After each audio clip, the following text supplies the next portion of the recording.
Hello everyone and welcome to video 4.5 where we get cut off but then we get back to it about a week or two after the fact. I was busy college things. Yes, college things. Where we left off I was talking about walking down the halls after classes after school and because no one ever really paid attention to any one person, I just started singing after a while.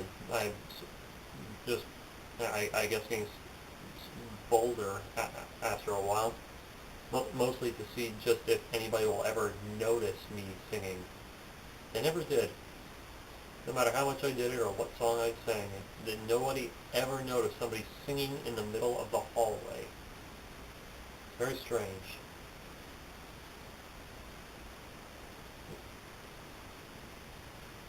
Well, that's all I have to say about that particular thing. Yeah, back in high school, I was extremely shy and antisocial. I never sang.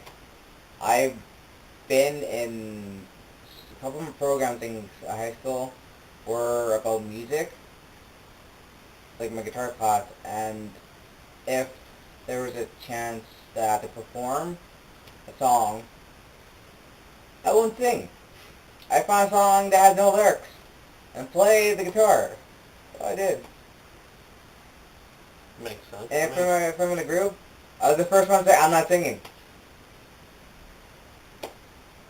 Didn't work for me. Oh, I had a lazy group. You know, do it. You got the guy that basically didn't speak any word of English to sing. And he just be a good singer. Until he hit a word he didn't understand, and it just got really strange. Garbled. Garbled in translation.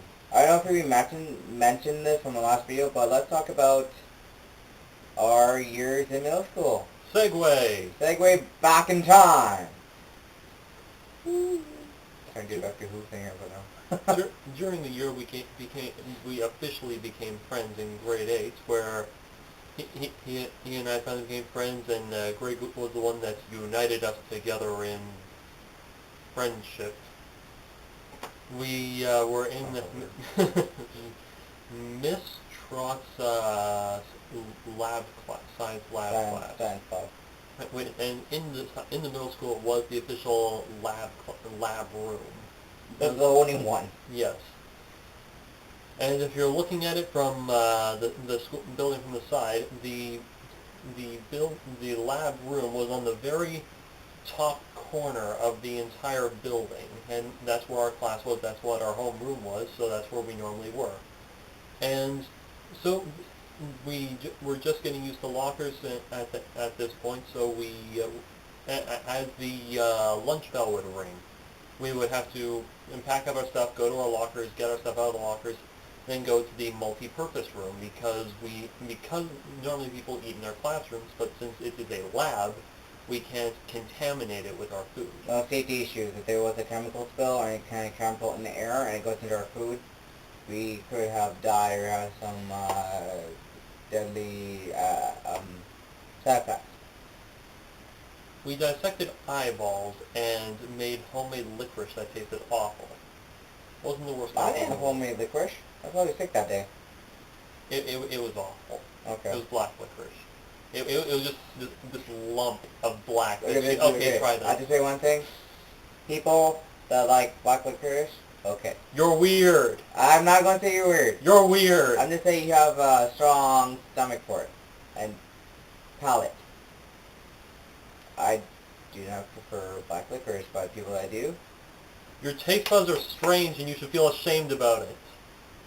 Yes, Chris hates people, apparently. I hate black licorice. Oh my god! This was a horrible, horrible experience for me.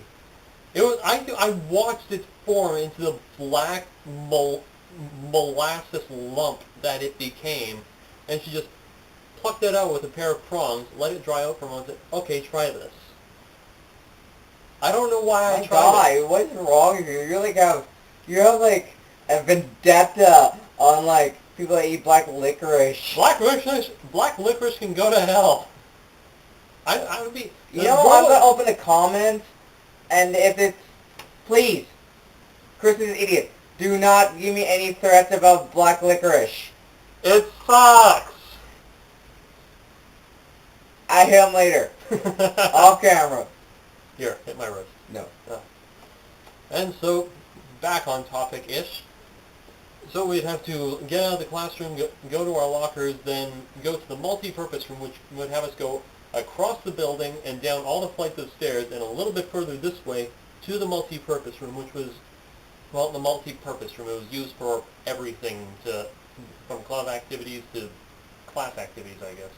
Yeah. And so we'd have to set up in there and eat our lunch.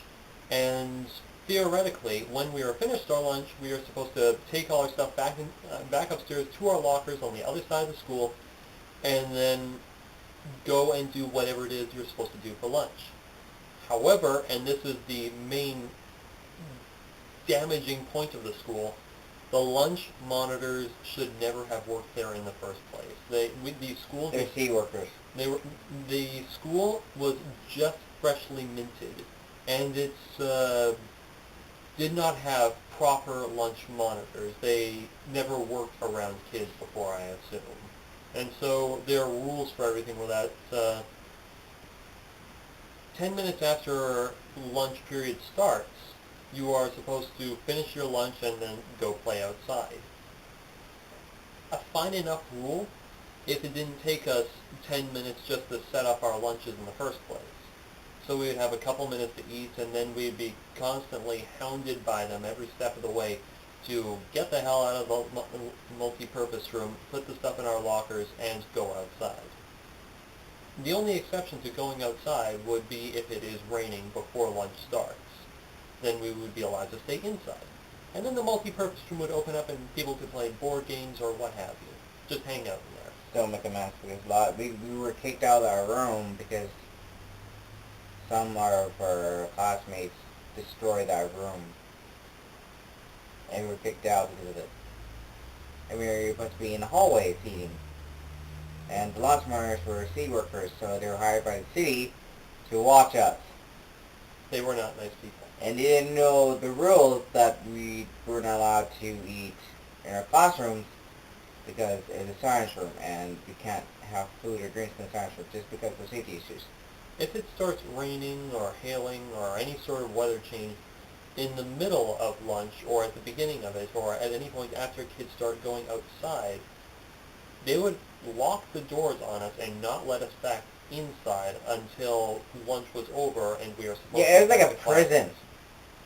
It was like a prison. We were not allowed in the school during lunch. Yeah, I still remember that those days where it's like, well, it was pouring rain, totally, like, it's sunny, then it just starts pouring, and we supposed to... We would huddle around whatever bits of the school that had cover and just wait for it to be over.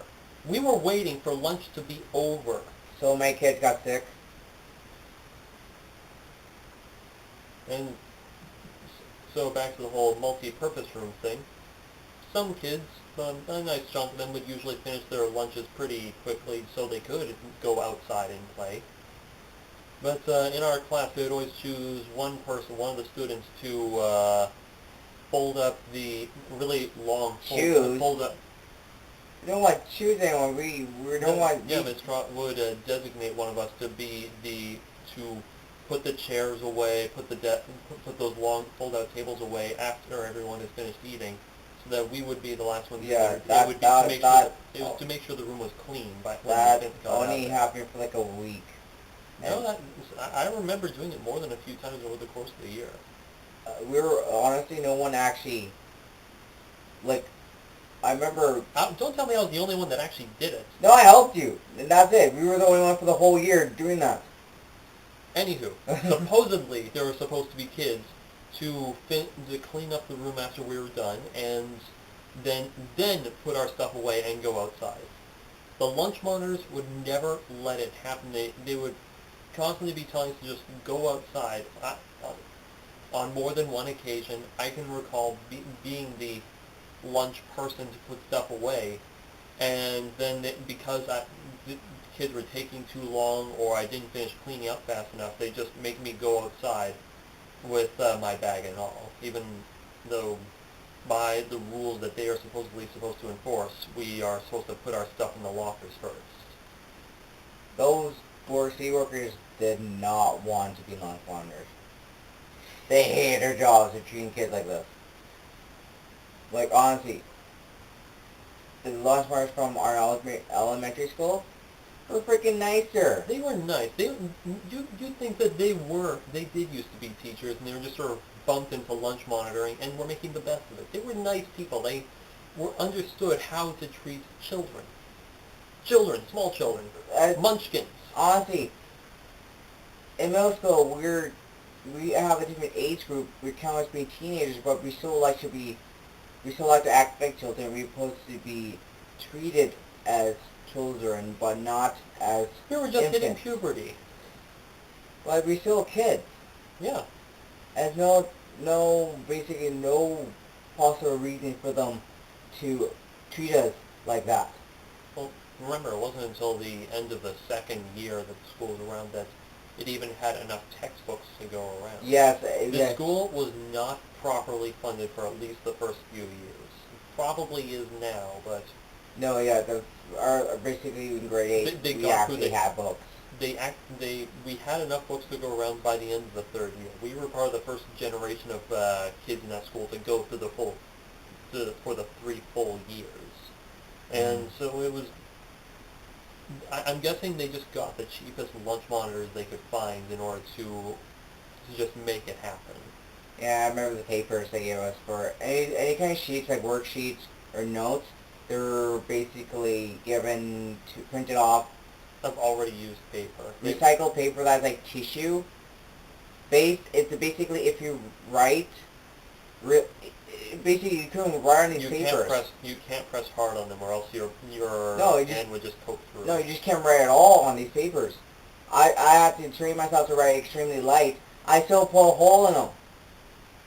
These papers were just garbage. They're for arts and crafts and using it as a They were printed on the back of other paper that already had stuff printed on them. yeah, but they're like tissue. It's like toilet paper, like 1-ply toilet paper. Tissue-based recycled paper that is just printed on the back of One already ply. used paper. I say 1-ply. Don't use 1-ply. You deserve better. And what there's better than 1-ply. Shortly after we started going there, all the kids that didn't want to go running around would just go to the quiet area where we played Beyblade, where we played Yu-Gi-Oh, this was all immediately after the Pokemon card game was just off of its heyday. So Yeah. The kids that wanted to play games that required you to sit down always went to the quiet area. And It wasn't quiet at all. in the beginning Yeah, it was. We named it the quiet area. I like to think we're the founders.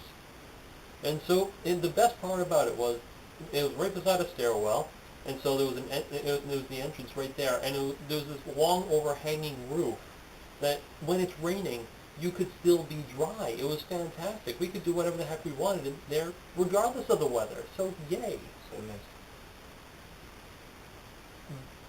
So about sometime in the second year, the lunch monitors finally figured out that these unruly children were hanging out and loitering around this one door. I thought they were recycling drugs. Kids grouping together around the school can't mean anything good. So they made an effort for a while to stop us from being inside the quiet area. Does something called the quiet area sound like something that's going to be unruly? And it has, okay. They tried to kick us out of the quiet area. We were the nice kids.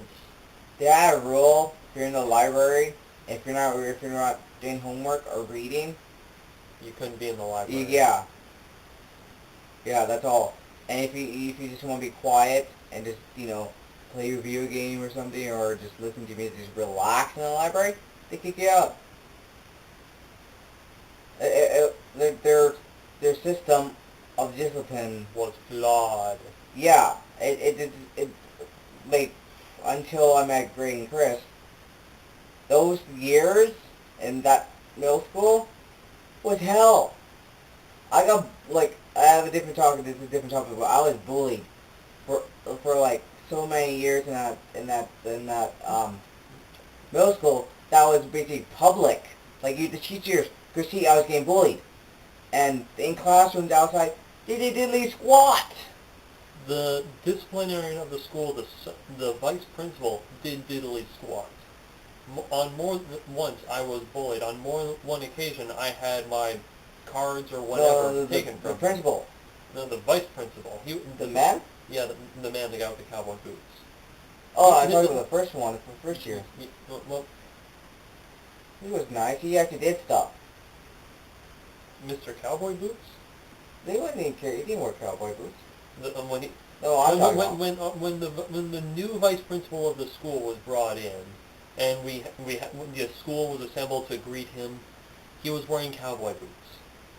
That's all I remember about him. No, he became the principal, then became vice principal, then he left. Anywho, Okay. during his time as vice principals are supposedly the official disciplinarian of schools. Way back in our parents' day, they used the strap-on kids. Not so much anymore, but they're still the folks that discipline kids.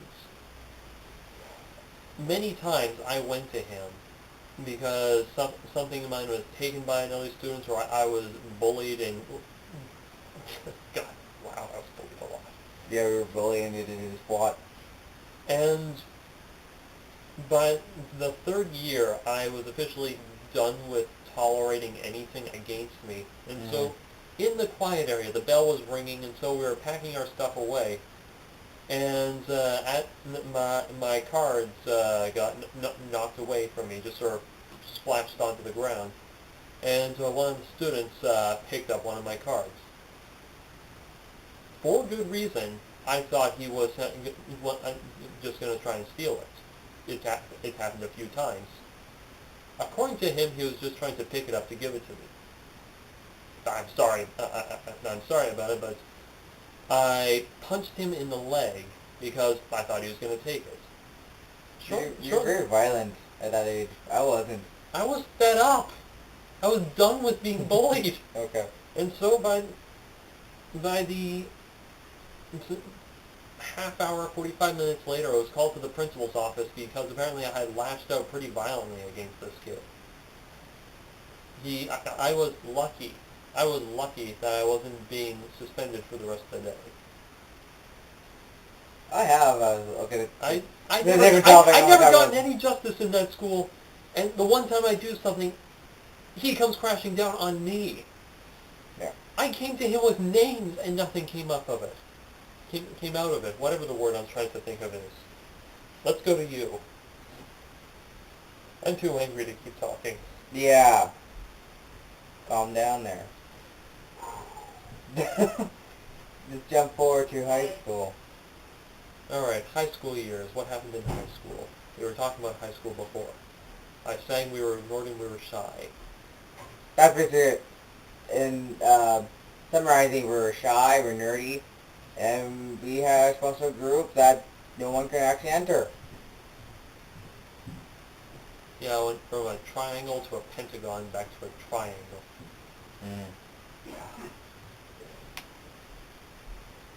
So, conclusions? We were nerds. We were basically nerds back in high school. Basically nerds. We were as nerdy. We enjoyed it. Yeah, it was fun. We even tried Dungeons and Dragons for a week or so. Oh, that's a different story I have to tell. That's Next time, or possibly the time after next time, Dungeons and Dragons. Why people who don't know how to play it shouldn't play it. No, I'm gonna find a title for that episode, but Sack! It'll be Stop titled giving- Sack! talking spoilers. Okay. See you guys. Next time will be a different topic. There's gonna be I forgot to tell you this. There is an update. Because I'm going to head back to work sometime soon, and I still be going to school. and I will try to do one video, like a spare time video, a week. We can't pull that off now. We're going to now because of timer. 1 week, if not, every 2 weeks, if possible, but not being more than that. And I'll try to do sketches sometime once a month, like something, one sketch a month. Because they take longer because I have to write a script and stuff. Alright. Once a month we do a sketch, and yeah, but Christopher time will probably do, well, one video every week or every 2 weeks, depending on if I'm busy. And we started talking about different topics because we can't basically tell stories all the time because we might run out of stories. We might talk about something else or do a review again. Alrighty. Yep. Bye guys. See ya.